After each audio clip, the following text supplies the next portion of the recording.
கொடுக்குறேன். அதை நீங்க பார்க்கும் பொழுது எந்த அளவுக்கு நம்முடைய கோயம்புத்தூர் ஸ்பெஷல் என்பது இங்க இருக்கக்கூடிய நம்ம எல்லோருக்குமே தெரியும். தமிழ்நாட்டில் இருக்கக்கூடிய 1626 கல்லூரிகள், engineering, arts and medical, 1626 1626 colleges. Coimbatore மாவட்டத்தில் மட்டும் 441 கல்லூரிகள். அப்படின்னா தமிழ்நாட்டினுடைய மொத்த காலேஜஸ்ல 27% ஒரே ஒரு மாவட்டத்தில் கோயம்புத்தூர்ல இருக்கு. பாருங்க, இந்தியாவில் எங்கேயும் கூட இது போன்ற ஒரு அற்புதத்தை நாம் பார்ப்பது கிடையாது. சென்ட்ரல் கவர்மெண்ட் உதயம் portal which monitors the MSME activities in our country. எவ்வளவு MSME இருக்காங்க. எனக்கு இந்தியாவில் அதிகமாக MSME இருக்கக்கூடிய ஒரு மாநிலமாக நம்முடைய தமிழ்நாடு இருக்குதுங்க. கோயம்புத்தூர்ல 2.4 லட்சம் 2,41,000 MSME இந்த கோயம்புத்தூர் மாவட்டத்துக்குள்ள மட்டும் 2,41,000. யோசிச்சு பாருங்க எவ்வளவு பெரிய ஒரு நம்பர். சென்னை எடுத்துக்கிட்டீங்கன்னா 3,40,000. ஒரு மாநிலத்தினுடைய தலைமை ஆண்டாண்டு காலமாக ஒரு பெரிய நகரமாக இருக்கக்கூடிய சென்னையில 3,40,000, கோயம்புத்தூர்ல 2,41,000. தமிழ்நாட்டில் இத்தனை மாவட்டங்கள் இருக்குங்க. அதுல எந்த மாவட்டம் முதன்மை? District gross domestic product. இத்தனை மாவட்டங்கள் இருந்தாலும் கூட சென்னை பொறுத்தவரை ஒரே மாவட்டமா இல்லைங்க. செங்கல்பட்டு பிரிஞ்சிருக்கு, திருவள்ளூர் பிரிஞ்சிருக்கு. எல்லா மாவட்டமும் சேர்ந்து எந்த மாவட்டம் தமிழகத்தில் முதன்மையானது எக்கனாமிக் அவுட்புட் பார்த்தீங்கன்னா அதுவும் நம்முடைய கோயம்புத்தூர், நம்ம கோவை. 1,86,000 கோடி, 1,86,000 crore. கோயம்புத்தூர் டிஸ்ட்ரிக்ட்னுடைய GDDP, gross district domestic product, net economic output வேல்யூன்னு சொல்லுவாங்க.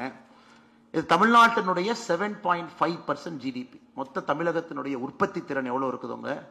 இந்த ஒரு மாவட்டம் 7.5% கோயம்புத்தூர் இஸ் கான்ட்ரிபியூட்டிங். அதையெல்லாம் தாண்டி இன்னொன்னு பாருங்க, கடந்த 3 ஆண்டுகள்ல தமிழ்நாடு அரசு மொத்தமாக சம்பாதித்த ஓன் டாக்ஸ் ரெவென்யூ லாஸ்ட் 3 இயர்ஸ்ல பட்ஜெட் டாக்குமெண்ட் எடுத்து பார்த்தீங்கன்னா மொத்தமா தமிழ்நாட்டில் இப்ப இருக்கக்கூடிய நம்முடைய அரசு அவருடைய ஓன் டாக்ஸ் ரெவென்யூ 4,73,311 கோடி. 7.5% நீங்க அப்ளை பண்ணீங்கன்னா கோயம்புத்தூருடைய கான்ட்ரிபியூஷன் மட்டுமே தமிழகத்தினுடைய டாக்ஸ் ரெவென்யூல கோயம்புத்தூருடைய contribution for 3 years is 36,000 crore. ஒரு ஆண்டுக்கு கோயம்புத்தூர் மாவட்டம் 12,000 கோடி ரூபாய் தமிழக அரசுக்கு ஓன் டாக்ஸ் ரெவென்யூவா இங்கிருந்து போகுது. ஸோ இதெல்லாம் நீங்க பார்க்கும் பொழுது கோயம்புத்தூரை பொறுத்தவரைக்கும் it's a very very special place. Why it is a very special place ன்னு கேட்டீங்கன்னா you make it special. இங்க இருக்கக்கூடிய ஆண்டர்பிரனர்ஸ் சுயம்புவாக இருந்து ஒரு புதிய தொழில்நுட்பத்தை கொண்டு வந்து தைரியமாக அதன் மூலமாக நிறைய தொழிற்சாலைகளை ஆரம்பித்து நாட்டினுடைய வளர்ச்சிக்காக பாடுபடக்கூடியவர்கள். அதையெல்லாம் தாண்டி மிக மிக முக்கியம், கோவை மாநகருக்கு ஒரு முறை ஒருத்தவங்க வந்துட்டாங்கன்னாங்க வெளியே போக மாட்டாங்க. இந்த தண்ணீர், காற்று, ஊர், மக்களுடைய அன்பு, பாசம், பேச்சு, கொஞ்சுகின்ற கோவை தமிழ் எல்லாம் கூட கட்டி போட்டு மக்கள் எங்கேயே இருக்க வச்சிருக்கு. அதனால கோயம்புத்தூர்ல எத்தனையோ மனிதர்கள் வெளியே இருந்து கோயம்புத்தூர் வந்தாலும் கூட சில நாட்கள்ல அவங்களும் கோயம்புத்தூர்காரங்க ஆகிடலாம். அப்படிப்பட்ட பெருமை கோயம்புத்தூரில் இருக்கக்கூடிய மக்களுக்கு இருக்கு. யார் வந்தாலும் கூட வரவேற்று வந்தோரை வாழ வைத்து கோவை மாநகரம் தமிழகத்தில் எப்பொழுதுமே ஒரு தனி சிறப்பு பெற்றிருக்கக்கூடிய ஒரு நகரமாக இருக்கிறது. Very very special place.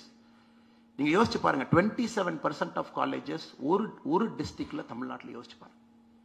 One district contributing 12,000 crore revenue every year, tax revenue to a government. யோசிச்சு பாருங்க. One single districtல 2.41 lakh MSME யோசிச்சு பாருங்க.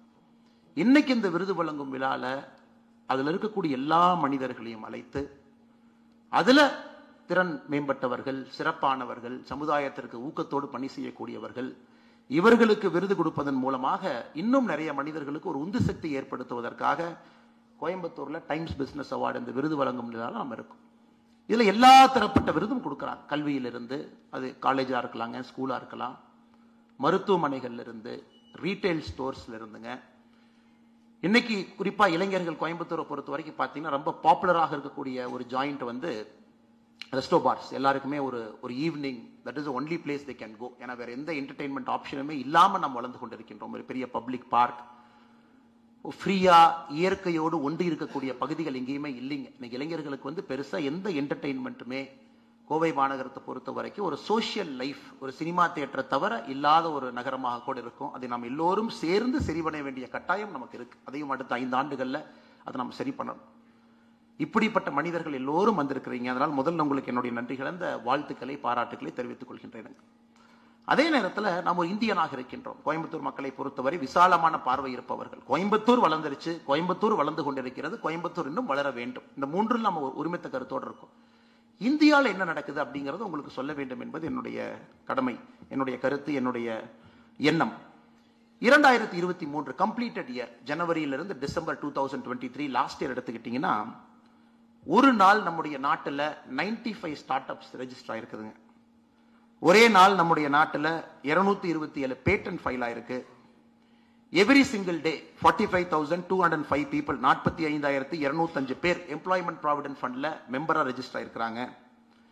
ஒரு நாளுக்கு சாலையோர வியாபாரிகளுக்கு மட்டுமே ஒரு நாள் இந்தியாவில் 12 கோடி ரூபாய் கடன் கொடுத்திருக்கோம். ஒரு நாள் சிறு குறு தொழிற்சாலைகள் யார் நடத்துறாங்களோ முத்ரா கடன்ல ஒரு நாள் இந்தியாவில் 1329 கோடி ரூபாய் அரசு டிஸ்பர்ஸ் பண்ணியிருக்காங்க. ஸ்கெடியூல்டு கமர்ஷியல் பேங்க் SCBs அவங்க MSME கொடுத்திருக்கக்கூடிய கடன் ஒரு நாளைக்கு 6,191 கோடி ரூபாய். ஒரு நாளைக்கு 15 கிலோமீட்டர் ரயில்வே லைன் போட்டிருக்கோம். ஒரு நாளைக்கு 40.3 கிலோமீட்டர் நேஷனல் ஹைவே போட்டிருக்கோம். 2023 ரிப்போர்ட் கார்டு. அப்படின்னா country is growing faster, country is progressing. எல்லா தரப்பட்ட மக்களையும் ஒன்றிணைத்து நம்முடைய நாட்டில் வேகமான ஒரு வளர்ச்சி நடந்து கொண்டிருக்கிறது. அதில் கோயம்புத்தூருடைய பங்கு நிச்சயமாக பெரிய அளவில் இருக்கு. ஏன்னா தமிழ்நாட்டினுடைய உற்பத்தி திறன்லேயே கோயம்புத்தூரை பாருங்க, நாட்டினுடைய வளர்ச்சியினுடைய உற்பத்தி திறனும் கோயம்புத்தூர் வளர்ந்து கொண்டிருக்கிறது. இது நடக்க நடக்க இன்னொரு விஷயமும் நம்ம பேரலா பண்றோங்க. நம்முடைய நாட்டில் நம்ம எல்லோரும் இணைந்து அந்த ஒரே நாளில் 2023 ஆவரேஜா ஒரு நாள் எடுத்துக்கிட்டீங்கன்னா 2,61,000 பேருக்கு தினமும் குடிநீர் மூலமாக பைப்பு மூலமாக தண்ணீர் வருது. Every day 2,61,000 people they get a tap water connection every single day. Every single day இந்தியாவில் 10,993 பேருக்கு ஒரு இலவச வீடு அரசு கட்டி கொடுக்குறாங்க. Every single day 10,993 houses. Every single day 1,40,000 ton paddy procure பண்றோம். Every single day Ayushman Bharat insurance 5 லட்சம் ரூபாய் மருத்துவ காப்பீட்டில் 1,67,000 ஹாஸ்பிட்டல் அட்மிஷன் இந்தியாவில் நடக்குது. எவ்ரி சிங்கிள் டே 100 நாள் வேலைவாய்ப்பு திட்டத்தில் 242 கோடி ரூபாய் சம்பளம் கொடுக்குறாங்க. ஸோ இதுவும் ஒரு இந்தியா, இதுவும் ஒரு இந்தியா. வளர்ச்சியில் ஒரு இந்தியா இருக்கு. மக்கள் வேகமாக வளர வேண்டும் என்று கைப்பிடித்து நாம் தூக்கக்கூடிய இந்தியாவும் ஒரு பக்கம் இருக்கு. அதனால என்னுடைய அன்பான வேண்டுகோள், இங்க இருக்கக்கூடிய நீங்க எல்லோருமே வளர்ந்து கொண்டிருக்கிறீங்க. நிறைய பேரை கைப்பிடித்து தூக்க வேண்டிய கட்டாயமும் உங்களுக்கு இருக்கு. நீங்கள் வளர வளர கீழே இருப்பவர்களும் கையோடு நாம் அழைத்து மேலே வேகமாக கொண்டு செல்லும் பொழுது இந்த நாட்டினுடைய வளர்ச்சி வேகமா இருக்கும். அதே நேரத்தில் நம்மை பொறுத்தவரை ஒரு அரசியல்வாதிகளாக நாங்கள் எல்லோரும், நான் கட்சி பிரிச்சு பார்க்கலைங்க, பாரதிய ஜனதா கட்சி, திராவிட முன்னேற்ற கழகம், அனைத்து இந்திய அண்ணா திராவிட முன்னேற்ற கழகம், காங்கிரஸ், இங்க இருக்கக்கூடிய எல்லா ஆட்சியாளர்களும் ஒருமித்தமாக ஒரு கருத்து, நீங்கள் செய்யக்கூடிய வேகத்திற்கு நாங்கள் அரசியல்வாதிகள் அதே வேகத்தோடு இருக்கின்றோமா? நீங்க வேகமா வளர்றீங்க, வளர வேண்டும் என்று நினைக்கிறீங்க. அரசியல்வாதிகள், ஆட்சியாளர்கள், நாங்கள் எல்லோரும், நாங்கள் எல்லாத்தையும் ஒரே பிராக்கெட்ல போடுறாங்க. பொலிட்டீஷியன்ஸ் அப்படிங்கிறது ஒரே பாக்ஸ்ல நான் வச்சிடறேன். இங்கே அரசியல் எதுவும் கிடையாது, ஒரே பாக்ஸ்ல பொலிட்டீஷியன்ஸ் இருக்கும். நாங்க அவ்வளவு ஸ்பீடா வேலை பார்க்கறோமா அப்படிங்கிறத நீங்கள் எங்களுக்கு அழுத்தம் கொடுத்து வேகமா வேலை வாங்கணும். ஏன்னு கேட்டீங்கன்னா, கோயம்புத்தூர் விமான நிலையத்தை பொறுத்தவரை land acquisition has taken 15 years. 2009 announce பண்ண லேண்ட் அக்விசிஷன் 2024 468 ஏக்கர் லேண்ட் இப்ப நம்ம கிடைச்சிருக்கு. ஸோ 15 ஆண்டுகள் வேகமாக வளரக்கூடிய ஒரு நகரத்தினுடைய விமான நிலைய விரிவாக்கத்திற்கு 15 வருடங்கள் நாம் எடுத்திருக்கின்றோம், நிலத்தை கையகப்படுத்துவதற்கு மட்டும். அது எங்களுக்கு அரசியல்வாதிகளுக்கு, உங்களை போல பிசினஸ் இருக்கிறவங்க நீங்க வைக்கக்கூடிய கேள்விகள், எல்லா கட்சிகளும் எல்லா ஆட்சிகளும் எல்லோரும் இணைந்து. அதே போல திருச்சி ஏர்போர்ட்னுடைய ரன்வே எக்ஸ்பான்ஷனுக்கு 14 ஆண்டுகள் எடுத்திருக்கின்றோம். All India institute of science Madurai அதனுடைய லேண்ட் அக்விசிஷனுக்கு 5 ஆண்டுகள் எடுத்திருக்கின்றோம்.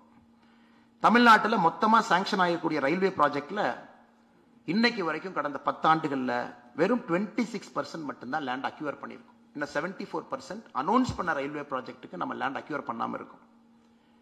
டோட்டல் நேஷனல் ஹைவே 40 ப்ராஜெக்ட்ல 18 ப்ராஜெக்ட்டுக்கு லேண்ட் அக்விசிஷன் பெண்டிங் இருக்கு. இது எல்லாம் கூட அரசியல்வாதிகளுக்கு நீங்கள் வைக்கக்கூடிய கேள்விகளாக நான் எடுத்துக்கொள்கின்றேன். ஒரு அரசியல்வாதியா இங்கே வந்திருக்கின்றேன். கோவை மாநகரில் உங்களுக்கு சேவை செய்ய வேண்டும் என்கின்ற எண்ணத்தோடு இங்கே வந்திருக்கின்றேன். எல்லா அரசியல் கட்சி நண்பர்களும் ஒருமித்த கருத்தோடு இருக்கின்றோம். தமிழகம் வளர வேண்டும், கோயம்புத்தூர் வளரணும். சித்தாந்தங்கள், அடிப்படை மாற்றங்கள் இருக்கலாங்க, சித்தாந்தத்தில் சின்ன சின்ன டிஃபரன்ஸ் இருக்கலாம். ஆனால் நீங்க உங்களை மாதிரி ஒரு இன்டெலிஜென்ட் பீப்புள், உங்களுடைய பொலிட்டிக்கல் கான்வர்சேஷன் இப்படி தாங்க இருக்கணும். உங்களுடைய political conversation should be like this. அந்த ஒரு நல்ல ஒரு கலாச்சாரத்தை நீங்கள் ஆரம்பிக்க வேண்டும் என்பது என்னுடைய அன்பான ஆசை. ஒரு பேப்பர்ல படிக்கிறோம், நீங்கள் நடத்தக்கூடிய உங்க ஆர்கனைசேஷன்ஸ்ல நடக்கக்கூடிய conversation numbers based political discussion. இவ்வளவு ரெவன்யூ கொடுக்கிறோம், இதே நீங்க கேட்கலாம். கோயம்புத்தூர் 34,000 கோடி ரூபாய் கொடுத்திருக்கோம், கோயம்புத்தூருக்கு திரும்ப எவ்வளவு வந்திருக்கு? அதுக்குள்ள நான் போக விரும்பலீங்க. 35,000 crore கொடுத்திருக்கக்கூடிய ஒரு ஊருக்கு திரும்ப அரசு எவ்வளவு கொடுத்திருக்காங்க? இதெல்லாம் நீங்கள் பேச வேண்டிய ஆரோக்கியமான அரசியல். எல்லா அரசியல்வாதிகள் நாங்கள் யாராக இருந்தாலும் எந்த கட்சியாக இருந்தாலும் உங்களுக்கு பதில் சொல்ல வேண்டியது எங்களுடைய கடமை மட்டுமல்ல, கட்டாயம். அதனால் இந்த டைம்ஸ் ஆஃப் இந்தியா இந்த மேடையிலிருந்து உங்களுக்கு என்னுடைய அன்பான வேண்டுகோள், கோவை மாநகரம் தமிழகத்துல ஒரு நல்ல ஒரு மாற்றத்திற்கான அரசியல்ல ஒரு முன்னோடி மாநகரமாக இருக்க வேண்டும். குறிப்பாக டெவலப்மெண்ட் ஓரியன்டட் பாலிடிக்ஸை நீங்க கொண்டு வரணும்.